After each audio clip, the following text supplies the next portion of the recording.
Friends, எல்லாருக்கும் வணக்கம். இன்றைக்கி நம்மளோட சேனலில் நல்லா குண்டு குண்டான குஷ்பு இட்லிக்கான ரெசிபி தான் நம்ம பார்க்க போகிறோம். இந்த வீடியோவில் பார்த்திங்கன்னா மாவுக்கு அரிசி ஊற வைக்கிறதுலேருந்து அரைச்சி புளிக்க வச்சு இட்லி ரெடி பண்ணுறது வரை எல்லாமே டீட்டெயிலாக சின்ன சின்ன டிப்ஸோடு நான் உங்களுக்கு சொல்லி தந்திருக்கேன். அதனால் வீடியோவை முதல்ல இருந்து கடைசி வரை ஸ்கிப் பண்ணாமல் பாருங்கள். வீடியோ பிடிச்சிருந்துச்சு அப்படின்னா மறக்காமல் லைக் பண்ணிடுங்க. முதல்ல இட்லி மாவு அரைக்கிறதுக்கு தேவையான அரிசியையும் உளுந்தையும் நம்ம அளந்து எடுத்துக்கலாம். இந்த 1 கப் மெஷர்மெண்ட் கப்பில் தான் நான் இன்றைக்கி அரிசி உளுந்து எல்லாமே அளந்து எடுத்திருக்கேன். நீங்கள் இந்த மாதிரி சின்ன கிளாஸ் கூட யூஸ் பண்ணிக்கலாம். முதல்ல அரிசி அளந்து எடுத்துக்கலாம். மெஷர்மெண்ட் கப்புக்கு 4 கப் அளவுக்கு இட்லி புழுங்கல் அரிசி எடுத்துக்கோங்க. இட்லி புழுங்கல் அரிசி பார்க்குறதுக்கு இந்த மாதிரி நல்லா குண்டு குண்டாக உருண்டையாக இருக்கும். இப்போ அதே கப்புக்கு 1 கப் அளவுக்கு பச்சரிசி எடுத்து இட்லி அரிசியோட சேர்த்து போட்டுக்கோங்க. அடுத்ததாக தனியாக வேற ஒரு பாத்திரத்தில் எந்த கப்பில் அரிசி எடுத்தீங்களோ அதே கப்புக்கு 1 கப் அளவுக்கு உளுந்து எடுத்துக்கோங்க. நான் தோல் நீக்கிய முழு உருட்டு உளுந்து எடுத்திருக்கேன்.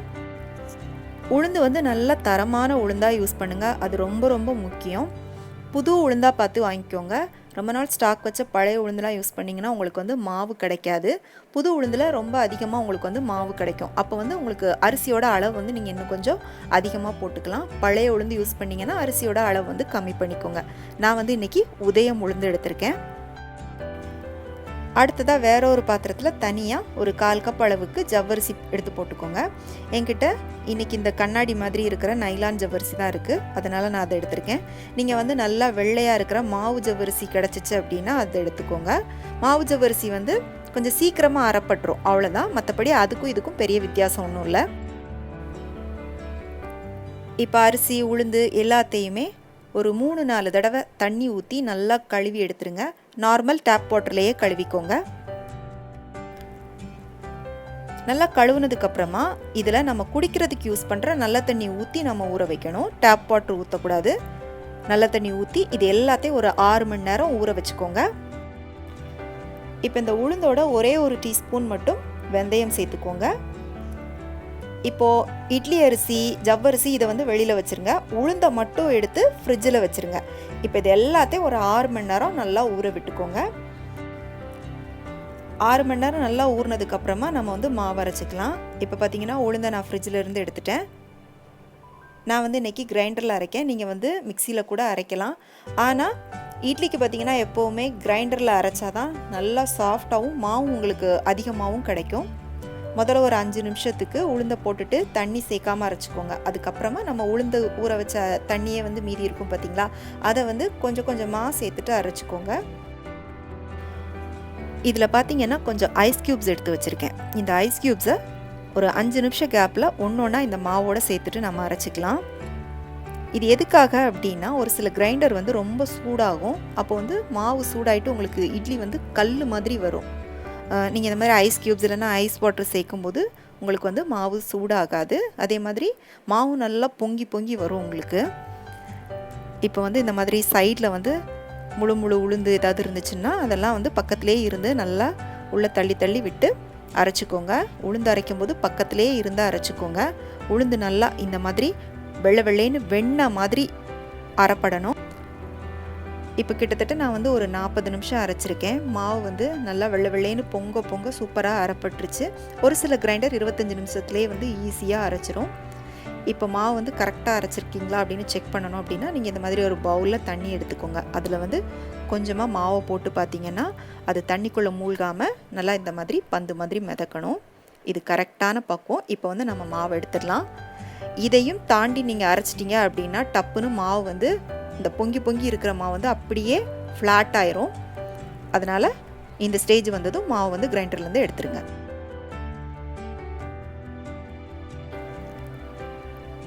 அடுத்ததாக ஜவ்வரிசியை போட்டுட்டு அரைச்சிக்கலாம். ஜவ்வரிசியை இந்த மாதிரி தனியாக போட்டு ஃபஸ்ட்டு அரைச்சிக்கோங்க. ஏன்னா ஜவ்வரிசி அரைப்படாது. நீங்கள் அரிசியோடு சேர்த்து போட்டிங்க அப்படின்னா அரிசி அரைப்பட்டுரும். அப்புறம் ஜவ்வரிசி முழுசாக இருக்கும். அதனால் முதல்ல ஒரு 5 நிமிஷத்துக்கு ஜவ்வரிசியை போட்டு அரைச்சிங்க அப்படின்னா இந்த மாதிரி நல்லா மையாக அரைப்பட்டுரும். அதுக்கப்புறமா இதோட ஊற வச்ச அரிசியை சேர்த்து போட்டு அரைச்சிக்கோங்க. உளுந்து மாதிரி அரிசி ரொம்ப நேரம் எடுக்காது அரைப்படுறதுக்கு. ஒரு 15 லிருந்து 20 நிமிஷத்தில் ஈஸியாக அரைப்பட்டுரும். அப்பப்போ தண்ணி ஊற்றி ஊற்றி சைடில் முழுசாக இருக்கிற அரிசி எல்லாத்தையும் உள்ளே எடுத்து விட்டு அரைச்சிக்கோங்க. அப்போ தான் எல்லா அரிசியும் நல்லா ஒன்று போல் அரைப்படும். இப்போ பார்த்திங்கன்னா மாவு நல்லா அரைப்பட்டுருச்சு. குஷ்பு இட்லிக்கு பார்த்திங்கன்னா மாவு வந்து கொஞ்சம் நல்லா மையாவே அரைச்சிக்கோங்க. இப்போ இதோட நம்ம ஏற்கனவே அரைச்சி வச்ச உளுந்தையும் சேர்த்து போட்டுக்கோங்க. கூடவே கொஞ்சமாக தேவையான அளவுக்கு உப்பு சேர்த்து போட்டுக்கோங்க. உளுந்தை சேர்த்ததுக்கப்புறமா ரொம்ப நேரம் அரைக்க வேண்டாம். ஒரு 5 நிமிஷம் மட்டும் அந்த அரிசியையும் உளுந்தையும் ஒன்றா சேர்த்து அரைச்சிட்டு கிரைண்டர்லேருந்து எடுத்துருங்க. கிரைண்டர்லேருந்து மாவை எடுத்ததுக்கப்புறமா நல்லா உங்கள் கை விரல் இந்த மாதிரி விரித்து வச்சுட்டு நல்லா அதை வந்து இந்த மாதிரி அடித்து கலந்துக்கோங்க. அப்போ வந்து உங்களுக்கு மாவு வந்து நல்லா பொங்கி வரும். இப்போ இந்த மாவை வந்து நான் 2 நாளைக்கு யூஸ் பண்ண போகிறேன். அதனால் 2 பாத்திரத்தில் தனித்தனியாக பிரித்து ஊற்றி எடுத்து வச்சுக்க போகிறேன்.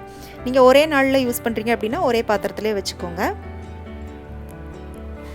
இப்போ இதை வந்து நான் நாளைக்கு யூஸ் பண்ண போகிறேன். இந்த பாத்திரத்தில் இருக்கிறத நாளை மறுநாள் யூஸ் பண்ண போகிறேன். அதனால் அதை மூடி ஃப்ரிட்ஜில் எடுத்து வச்சிடலாம்.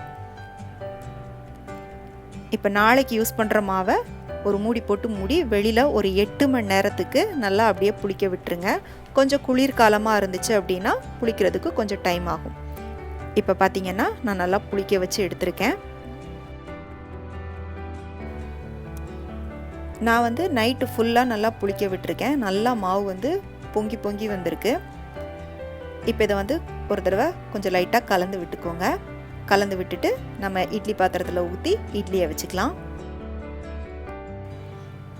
இதே மாவில் நீங்கள் தோசை கூட ஊற்றிக்கலாம். கொஞ்சம் தண்ணி வந்து ஊற்றிட்டு தோசை மாவு கன்சிஸ்டன்சிக்கு கலந்துட்டு நீங்கள் வந்து தோசை ஊற்றிக்கலாம். நம்மளோட சேனலில் நிறைய தோசை வெரைட்டிஸ் நான் ஏற்கனவே அப்லோட் பண்ணியிருக்கேன். அதுக்கான லிங்க் எல்லாம் நான் கீழே டிஸ்கிரிப்ஷனில் கொடுக்குறேன், செக் பண்ணிக்கோங்க. இப்போ இதை வந்து இட்லி பாத்திரத்தில் வச்சு நம்ம ஆவியில் வேக வச்சுக்கலாம். இதை வந்து ஒரு 5 நிமிஷம் வேக விட்டிங்கன்னா போதும். 5 நிமிஷத்துக்கு அப்புறமா மூடியை திறந்துட்டு ஒரு கத்தி இல்லைன்னா ஸ்பூனை வச்சு குத்தி பார்த்தீங்கன்னா உங்களுக்கு வந்து இட்லி வெந்துருச்சா இல்லையான்னு தெரியும்.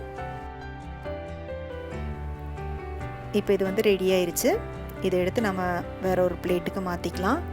நீங்கள் இந்த மாதிரி இட்லி துணியில் வச்சிங்க அப்படின்னா இட்லி துணி எடுக்கிறதுக்கு முன்னால் லைட்டாக தண்ணி ஊற்றிட்டு ஒரு 2 நிமிஷம் வெயிட் பண்ணிவிட்டு அதுக்கப்புறமா நீங்கள் வந்து அந்த துணியை எடுத்தீங்க அப்படின்னா அந்த துணியில் வந்து இட்லி ஒட்டாது. பாருங்கள், சூப்பராக வந்திருக்கு. நல்லா வெள்ளை வெள்ளைன்னு பஞ்சு மாதிரி புஸ்ஸு புஸ்ஸுன்னு நம்மளோட குஷ்பு இட்லி வந்து ரெடி ஆயிடுச்சு. பாருங்கள், நான் உங்களுக்கு பிச்சு காமிக்கிறேன். நல்லாவே சாஃப்டாக வந்திருக்கு. நான் சொன்ன இதே ப்ரொசீஜரை ஃபாலோ பண்ணிங்க அப்படின்னா நீங்கள் பண்ணுற இட்லியும் இதே மாதிரி நல்லா சாஃப்டாகவும் நல்லா புசு புசுன்னு இருக்கும். கண்டிப்பாக ட்ரை பண்ணி பாருங்கள். பிடிச்சிருந்துச்சு அப்படின்னா மறக்காமல் லைக் பண்ணிவிட்டு உங்கள் ஃப்ரெண்ட்ஸ் அண்ட் ஃபேமிலிக்கு ஷேர் பண்ணுங்கள். மீண்டும் வேறொரு ரெசிபியோடு சந்திக்கிறேன். நன்றி, வணக்கம்.